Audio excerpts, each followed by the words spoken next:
San Francisco 49ers host the Detroit Lions on Monday Night Football to NFC Championship rematch. Something like that. And here are the keys to victory.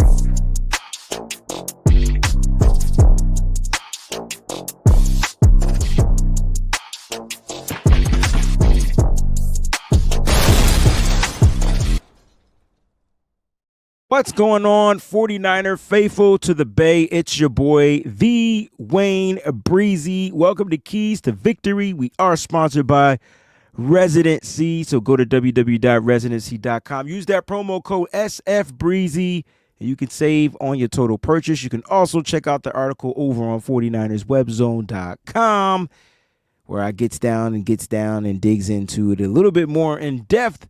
But welcome to the live version of the Keys to Victory. We're going to get to them. You can see them as they're scrolling on the bottom of the screen. Listen, don't forget to hit that like button, subscribe to the channel, and become a member of the Breezy Bunch crew. We're about to enter a new year, so happy early new year to everybody out there.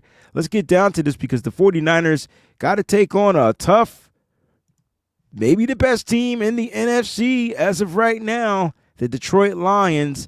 Now, a lot of people might feel like, oh, they should bench their guys. I don't think Dan Campbell's going to do that. They're actually fighting for that spot. They want to win the number one seed, right? And so the Minnesota Vikings are right on their heels. They got the win yesterday. So, look, the Detroit Lions are going to come out here, and they're going to probably get down and get gritty with it. The Niners just got to go out there and just do whatever it is that they need to do. Well, right? The fundamental things, man. Brock Purdy's going to have a whole different offensive line. A lot of players aren't actually playing in this game, so Brock Purdy offense, they still got to figure out a way to run the ball, things like that. But let's get to the keys to victory. We'll start with number one key to victory. Where's my beep beep? The 49ers got to find a way to take away the run. The Detroit Lions are going to come out, and they're going to establish the run. We know that Ben Johnson, the offensive coordinator of the Detroit Lions, is very, very capable of running the ball, regardless if he's missing David Montgomery. Jahmyr Gibbs is still a first-round draft pick, premier running back in the NFL. He's a 1,000-yard rusher. He's an outside zone guy. He's quick. He's shifty. He's twitchy. He's fast. You can name it, man. There's so many things, but it's not just Jahmyr Gibbs. The Niners got to find a way to stop the run. Period. They're going to use Jameson Williams back there in the backfield, just like in the NFC Championship game, which provided a spark for the Detroit Lions, and he got the first touchdown of the game on the San Francisco 49ers.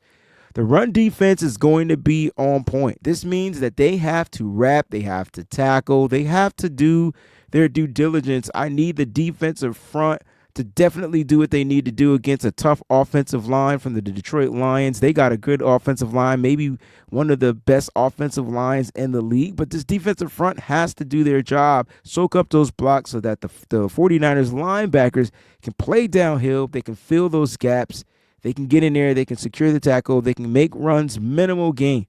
If the 49ers can find a way to stop the run and force Jared Goff to be one-dimensional, this would be great. Jared Goff loves to pass, but I know the 49ers want to get some sacks. So they got to keep him in that pocket and not let him dump the ball off quickly. They got to take away the run, eliminate the play-action pass, which Jared Goff is probably the best quarterback in the NFL at right now. This is the number one scoring offense, and they do so by running the ball. So the Niners got to come out, and they got to do the first key to victory. They got to find a way to stop the run. Number two, speaking of running, if they are going to allow some of these runs, they got to find a way to limit the explosives on the ground.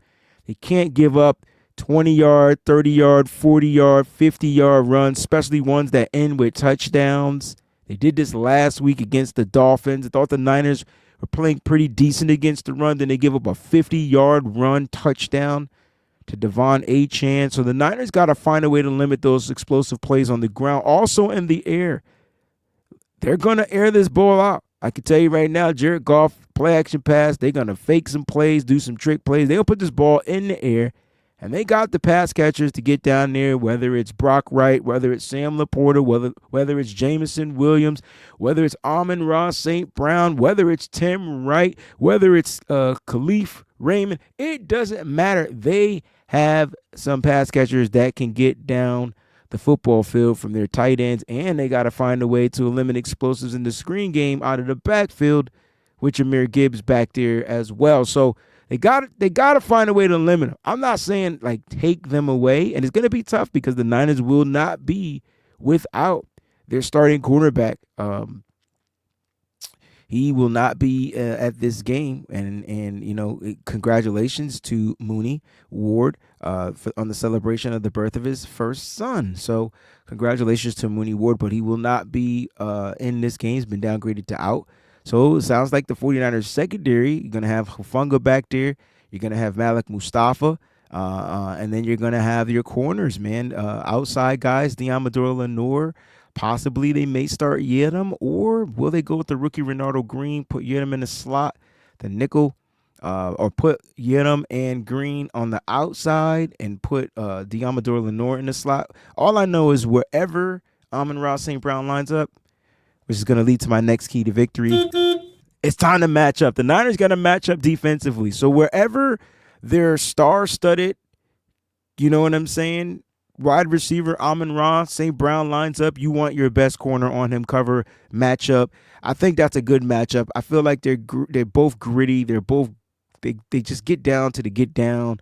I like Amon-Ra St. Brown. He's a dog. I like Diamador Lenore. He's a dog. But the Niners, Dink Sorensen has to figure out a way to match up his guys. He does not want to have a mismatch out there where Amon-Ra St. Brown's lined up in the slot and he's just taking advantage of whoever's in the slot, whether it's the rookie. You don't want to put that on Renardo Green mindset. You don't want him to have that, carrying that burden. Put your best corner on there. Trust Green on the outside. If you're going to play man, if they're going to be in zone, trust those guys on the outside, but let Diamador Lenore wherever he lines up. So if Amon-Ra doesn't line up inside in the slot, you find a way to make sure that Diamador Lenore is on the outside guarding him. And again, they're going to be down Mooney Ward. Travaris Ward will not be playing in this game due to the birth of his son. So they're going to have to figure out a way. They're going to have to figure out a way to find a way to match up. I think matching up will be critical for the 49ers. They're going to play zone. I feel like they need to play more zone, keep everything underneath, and make sure that they got guys with speed that can get and run these angles properly and make these tackles, right? They got to find a way. They got to find a way to match up. I think that'll be their best bet when they're dealing with the number one scoring offense, which averages almost 33 points a game out there, and they do so by throwing the ball as well as running the ball. So the Niners got to figure out a way to match up. I need Fred Warner matching up with tight ends. I don't even want any of these safeties covering the tight ends. I know Fred Warner's got a matchup with Jameer Gibbs in the backfield, but find a way to match these guys up. No Greenlaw this game as well, so the young linebacker D. Winters, the rookie Tatum Bethune probably is going to get some play. DFF, they got to find a way to match up. I think matching up is going to be a huge key to victory. Number 4, they got to get into a rhythm. You know, I need the tight end screens. I need the bubble screens. I need the jet screens. I need the wide receiving screens. I need the running back screens. I need whatever it's going to take for Brock to be as efficient as possible.